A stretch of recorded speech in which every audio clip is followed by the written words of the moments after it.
বেশি পাওয়া যায় ব্যবস্থা আপনার দোকানে একই জিনিস অন্য দলে আর বেশি নেয় তাহলে কি সে মুনাফা করতেছে অথবা এটা আপনার খেয়াল রাখবে মুসলমান হিসেবে রমজান মাসে তো রোজাদারের কষ্ট দেওয়াই ঠিক না, সাধারণ মানুষের কষ্ট দেওয়া ঠিক না, সবার তো আর এক ধরনের অবস্থা না, তাই না? ওরা খেয়াল রাখবে।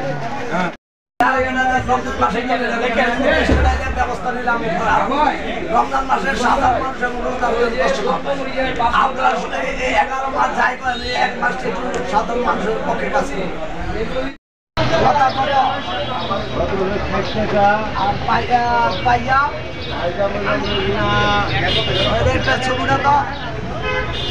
আর নাজির সাহেব 80 টাকা। রমজান মাসে রোজা দামে সাধারণ মানুষকে কষ্ট দিবেন না জিনিস।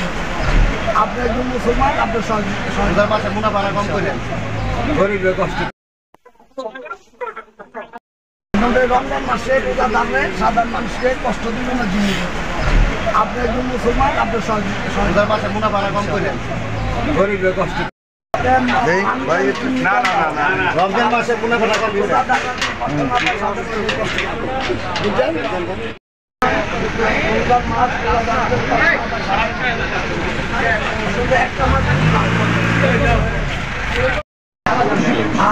রমজান মাসে রোজাদারের কষ্ট দিবেন না, সাধারণ মানুষের কষ্ট দিবেন। আর এই মার্কেটে যদি এক এক দোকানে এক এক হয়, যারটা বেশি পাওয়া যায় তার ব্যবস্থা নেওয়া, বুঝলেন?